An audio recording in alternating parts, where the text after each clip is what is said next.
Hi there. So I am really pleased to introduce Jerry Three today. He was hired by the county about a year ago to run the... I'm leaning into your table. That's all right, man. Am I talking to your microphone? Okay. Independent Office of Law Enforcement Review and Outreach. He comes from San Francisco, where he was a deputy city attorney. And so the goal of this office, it's prompted after the, oh my gosh, my brain is totally going out of it. Sorry, Andy Lopez shooting down in Roseland, so this office was formed out of that. And to quote him, he said in an early interview that he's been handed a clear mission of spearheading public discussion about law enforcement practices to both educate the public about how things work, but also to ask questions about how people want things to work. So he collaborates between the community and law enforcement, and I am very pleased to thank you for joining us this morning.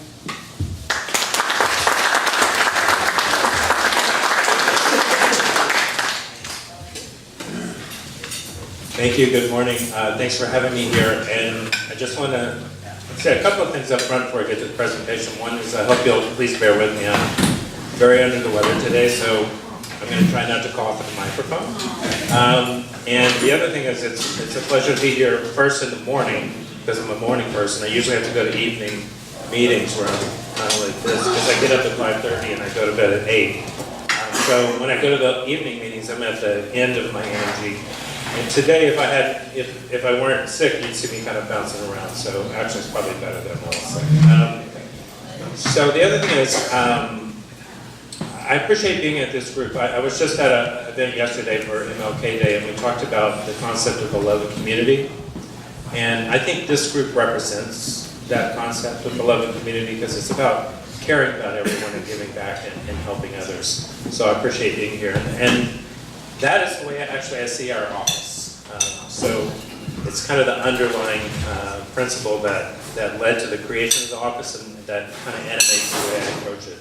So I have a little presentation. I'm going to go through this, and I'm going to try to get through it fairly quickly because it's been in my experience in these presentations that the best exchange of information comes in the questions. So I'm not the best tech person, so I'm going to do my best here. Okay. So I think it's usually helpful to start with just the concept of what is civilian review, because some folks are not necessarily familiar with it. So just the basics. On the most basic level, every law enforcement agency has some level of civilian review without creating a separate agency or body. Typically, a police department is appointed by an elected council or a group of folks that have been elected and is accountable to that body, and therefore through them to the public. And in the case of sheriffs, the sheriffs in California are directly elected, so there's a really direct democratic accountability through that mechanism. So the distinction when you have a civilian review office such as this is that you really have a layer of direct civilian review by someone who's put in place to do that specifically. And that is a little bit unique because then you have someone from outside the agency looking at how that agency is operating and making sure from a civilian perspective that it really meets the standards of the community.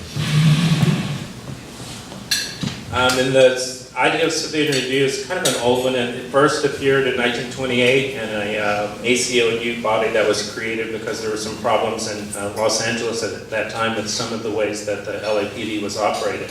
And the ACLU set up this separate civilian body to start looking at those things. It wasn't a government agency, but it's the first time that concept really came into being. And then what followed through the years is a series of government efforts, each one kind of keyed around some high-profile incidents that were happening where members of the community thought that there were some things that shouldn't have happened that did happen with law enforcement officers. And so what you have today is about 144 plus civilian review bodies across the country. And recently there's been an uptick in that. There's been a trend toward that with the social media attention that's come to a lot of police incidents. There's several different models. There's a model of an independent investigator or civilian review board. In that model, the agency typically has subpoena powers and conducts separate investigations from those conducted by the law enforcement agency. The model that we're operating under is really an auditor or monitor model. And under that model, the Sheriff's Department continues to do the investigations of allegations of misconduct. And what we do is come in at the end of that investigation and audit that investigation to make sure it's been done in a fair way to the complainant and the officers. It's timely and it's complete. They've interviewed everyone, they've gotten all the evidence that's relevant to the allegations.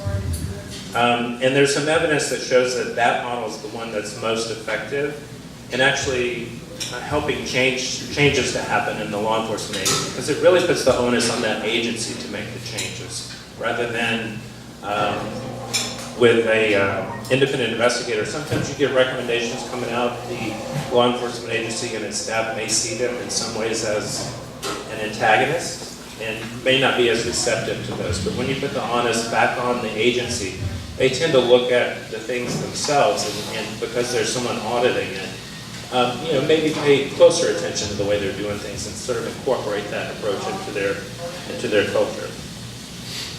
So a little bit about the history in this county. There was the Andy Lopez shooting, a very tragic event in October of 2013. It led to a great deal of unrest in the community, particularly in some communities in the county. That led to the creation of a community and law enforcement task force, a civilian body of volunteers who met for a while, multiple times a month, in very contentious public meetings, grappling with some really difficult issues and conversations. We have one of the members of that body here, Judy Rice, who's a member of your group, took on a volunteer role as a chair of one of those very important subcommittees that were looking at these issues, and she can tell you it was not an easy process. So when I talk about this office, I say that, first off, the work I'm doing owes a great deal to the work that those community members did in that body, because they came up with a report that had very well-supported, very well-thought-out recommendations for how to address these issues. That led to the Board of Supervisors creating our office in September of 2015. I was hired somewhere between January and March. I can't remember exactly when the decision was made, but I started in April of 2016. It hasn't been quite a year. We're coming up, I think, about 3/4 of a year. And it took a little while to get all the pieces in place. We had to work with the Sheriff's Office to get protocols for the audit in place, how we're going to share information. We got the complaint process and the audit process set up fully in July of 2016, and just recently we got our Community Advisory Council on board, and I'll talk more about that in just a moment. So what is the mission of the office? So we provide independent review of and hope to instill confidence in the complaint process, and we do that by providing objective review of the misconduct investigations. So if someone has a complaint against a deputy, they feel like they were not treated appropriately, they can file a complaint with our office or with the Sheriff's Office. If it comes to our office, we do a complete audit of any complaint that comes to our office after the investigation's done. And then we also audit specific types of complaints that start in the Sheriff's Office. Probably at least 60% of the work we do is outreach to different communities in the county. And part of the job through both the audits and the outreach is to figure out whether the policies of the Sheriff's Office could be made to better serve the communities of the county, and if so, to make policy recommendations to change those policies. And lastly, it's hoped that this process is going to strengthen the relationships and improve relationships between communities of the county and the Sheriff's Office, particularly some of the disadvantaged communities of the county. So our budget is about $500,000. We have 2 positions, myself and Bo, we're both here today. If you put that into relative context, the Sheriff's Office budget is about close to $170 million. They have about 652 positions in the office. Totally funded by the general fund. And 3 main functions of the office. We are a department, the smallest department in the county, the newest department in the county, but with that comes the responsibilities of a department. So I'm charged with running that department and responding to the county administrator and doing all the paperwork that they require and doing all the personnel and the payroll and all those things. And Bo and I do that. Most departments have a specific division that handles all that, while they handle all the other stuff in the administrative side, but we do that also. We do the audit function, which is a big part of it, and we do community engagement. And then particularly we have advisory bodies. We have the Community Advisory Council, and in the future we're hoping to set up a youth council to work with the Community Advisory Council. I'm not going to spend a lot of time on the administration part of it. It tends to be the drier part, but just know that we have a lot to do just to keep the office running. For the audit function, we now have in place all the elements that we need to do the audits and the complaint intake in our office. We wanted from the very get-go to have everything in bilingual in Spanish and English, because there's this office originated out of an incident that strongly impacted the Latino community in this county. And there has been a feeling in that county that they haven't received the kind of attention that is really warranted. So we wanted to make sure from the beginning that we were given the appropriate attention. Since we've got started, we have now 25 investigations that are in our audit, log, you call it. 11 of them are use of force allegations, inappropriate or excessive use of force by deputy. We had 5 allegations of biased policing in the incident, and 5 involved some Fourth Amendment issue, either what's called a false arrest or an illegal search and seizure. 2 involved medical negligence. One of the surprises of this job has been the amount of attention being required by the jail side of the office. The sheriff's office does both patrol in the field and they operate the jail. So one of the things the jail is responsible for is providing adequate medical care to the inmates. So we've had 2 allegations that have alleged medical negligence. And then there's 2 discourtesy. We finished 4 audits. We have 3 that are near final, and 1 is a really big audit. It involves multiple deputies and multiple folks who say something went wrong in a single incident, and that it's kind of a big bear to wrestle down, but we're kind of in mid-process with that, and it may take another month or 2 to finish that one. So the audit process, I'm going to simplify it. When you look at this diagram, which I try to be complete with, so folks can understand it completely if they'd like to, but I'm going to try to simplify it. So complaints can come into our office, or they might originate in the sheriff's office. If they come in our office, we're going to audit every single one of those investigations, just to give assurance that when folks come to our office with a complaint, it's going to get full attention. If they come into the sheriff's office or originate there, then we're going to look at use of force complaints, biased policing complaints, the Fourth Amendment complaints, and then a sampling of all the rest of the complaints, like discourtesy. We don't really have the resources to look at every single complaint that comes in the sheriff's office. And they might come in there because someone files a complaint there, or they might come from the sheriff's office because a supervisor has observed something, a supervising sergeant that a deputy has done that causes them to question whether that was appropriate or not. We've got a fair number of those from the sheriff's office, and from my perspective, the number that we've gotten from that kind of origin gives a greater level of confidence that the sheriff's office takes these issues seriously and is looking at it when they have to. So once they start, the Internal Affairs Department of the Sheriff's Office does the investigation. They interview everybody that's relevant to it. They look at all the video, any pictures that are available. They look at the police reports, look at all of that, and then come up with a set of findings, whether the allegations are well-founded or not. Once they get to the level where they think that they've reached the conclusion of that investigation, they send it over to us, and then we take a look at it from the beginning, look at all the evidence. We have access remotely to their database that includes the full investigation, all the videos, everything. And just, to see that they're doing it appropriately. And want to make sure that they interviewed everyone, and when the interviews were done, the tenor of the questions didn't pressure anybody, didn't favor the officers or the complainant. Then we will do a response to the Sheriff's Office Internal Affairs saying, this is what we think about it. If there's some differences, then we start talking about those differences to give the sheriff's office an opportunity to either respond to the criticisms we've made or to convince us that we're wrong in those criticisms. After that process ends, we will either be in agreement, so far we've been in agreement, or we'll have a difference. And at that point, the complainant is notified of the results. If there's a difference, then we issue a notification that says this is where we disagree with the sheriff's office on this investigation. So that's the complaint process. The community engagement side, as I said, has actually been taking so far more time than the auditing. And I've done a lot of community engagement, as you can see from the slide. Most recently, I've been spending a lot of time in the Springs area of Sonoma Valley. Very highly concentrated community of both Latino folks and also undocumented immigrants in that community.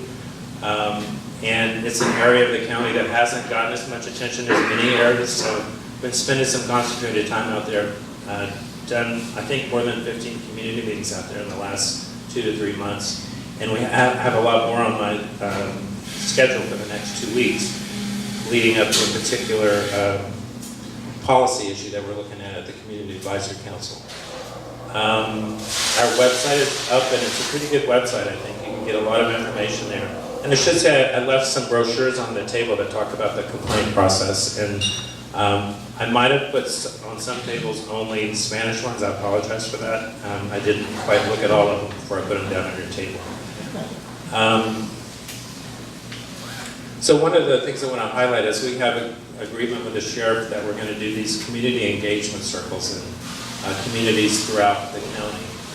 And this is modeled in part on the effort by the task force that led to this office, where they went out in different communities and did these sort of listening circles where they brought together deputies with community members and had them sit in circles of 6 to 8 per circle, so that there could be a frank exchange about the experiences they have and the hopes and concerns they have around law enforcement community relationships.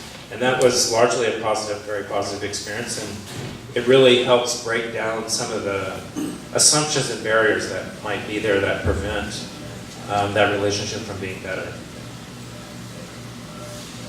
This is just a slide of the website. So the Community Advisory Council was appointed in November, and it's got 11 members, a little larger than I wanted it to be, but it was just too hard to make those decisions to narrow down to 9. We spent 2 months gathering applications. We wanted it to be as diverse as possible in every way to represent the county, both geographically, demographically, ideologically. The first meeting was in December. We have had 2 meetings so far. We have another meeting coming up in February. It meets on the first Monday of every month at 5:30. And right now, our current focus is, I think it was going to be a different focus until the election unfolded the way it did at the national level. But when we first met, the overwhelming consensus was we should be looking at immigration issues and how the sheriff's policies might interact with federal immigration policy changes that may be coming. So we spent 2 months looking at this really closely. We've had a lot of presentations. It's an important issue, and when I go out and talk to the communities in the Springs and other areas, this is one of the chief concerns they have, and many people are really terrified that their families are going to be disrupted, and they're going to be deported out of the county. It makes them very concerned about cooperating with law enforcement, either making complaints when things happen, or if they observe crimes, or if there's an investigation happening, cooperating as a witness in that investigation. So, at least at this point, I'm thinking there may be room to make some recommendations in this area, because there is a certain amount of cooperation between the jail and the federal immigration enforcement. Just a few numbers. We've been open just a little over 10 months, and I've had over 150 meetings with community members. We've had 10 complaints come in directly to our office rather than originating in the sheriff's office, and of those, 4 have been on the patrol side, 4 have been on the jail side, and 2 of them have really involved contractors for the jail who provide medical services. The jail is still responsible for that legally, so that's why we're looking at it. But it is a little thorny when you're looking at an outside agency as a review body.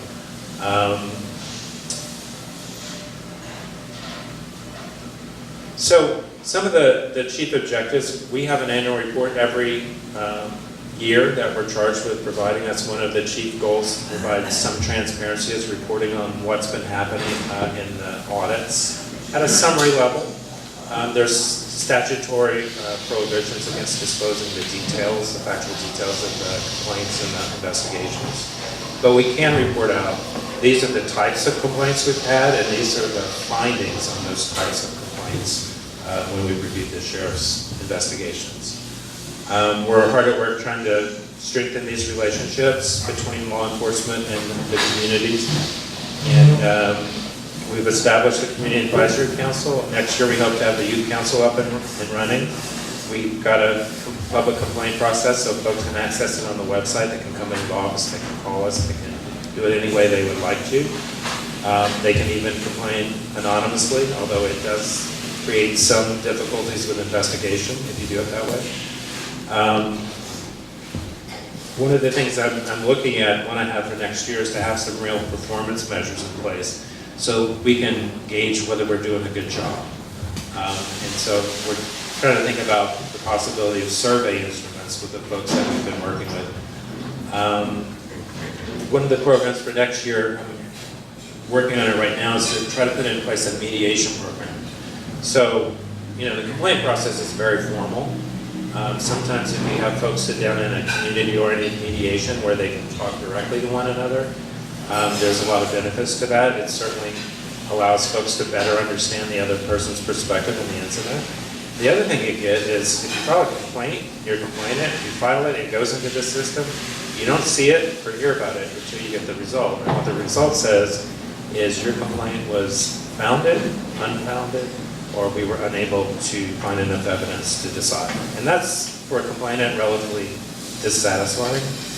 But if you're able to go through that mediation process, you'll understand very well how everyone saw that incident and have a lot more information when you come out of it. So I think I'll leave it at that. Let's take some questions. Yes, sir. So it looks like the majority of these complaints are use of force issues.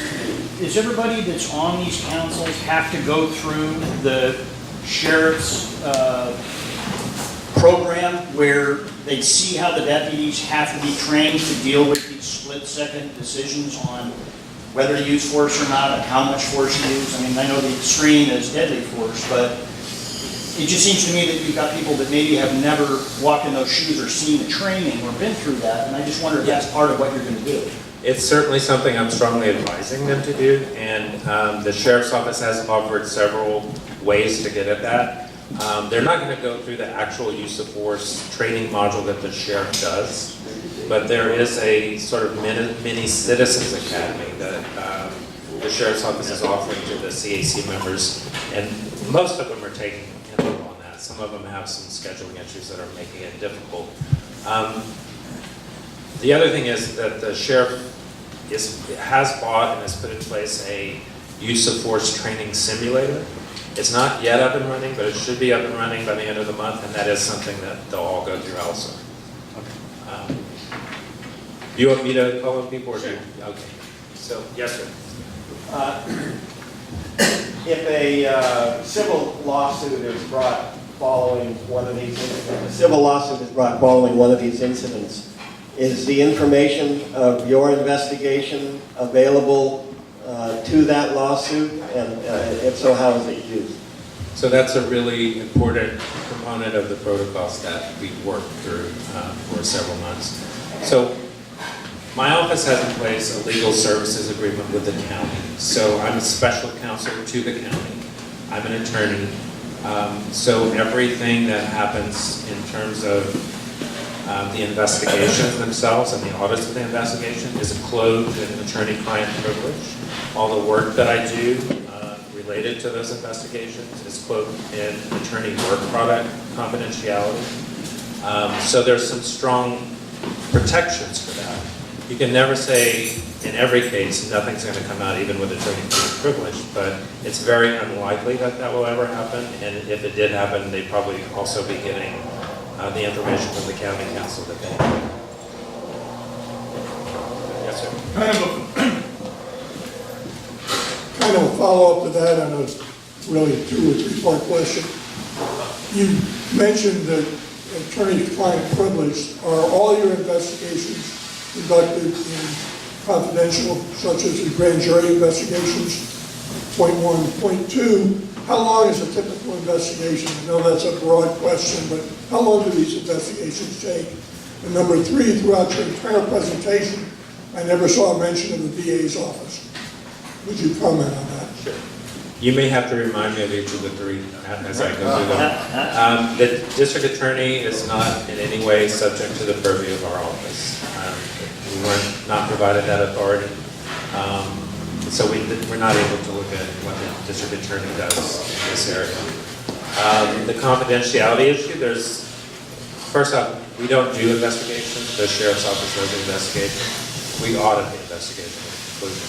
Investigations themselves are protected by statutory privilege. It's called the Police Officer's Bill of Rights. It's pretty strong protection for all the details in that. And there's even criminal penalties if someone violates that confidentiality. And then there's the attorney-client confidentiality that comes in place. So there's several layers of protection. So it's pretty unlikely that stuff can get out unless someone just deliberately does something they shouldn't be doing. So tell me the third one. How long was the investigation? Yes. So the goal of the sheriff's office for the investigations is to have them complete within 60 days.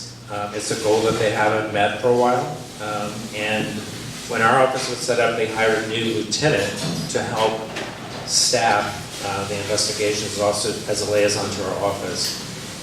His name is Lieutenant Jim Noggle. He's one of the best organized and most on top of things people I've ever met. But when I go into his office and see his desk, it really makes me ashamed of my desk. He has pretty much cleared out their backlog, and that's why I have a backlog now. So they're all over in my office. I have about, I'd say 20 waiting for me to look at them. So that's the goal, is to have them done in 60 days. My goal is to have my review done in 30 days after they're done. Okay, well, we're out of time, folks. Thank you very much. Sure.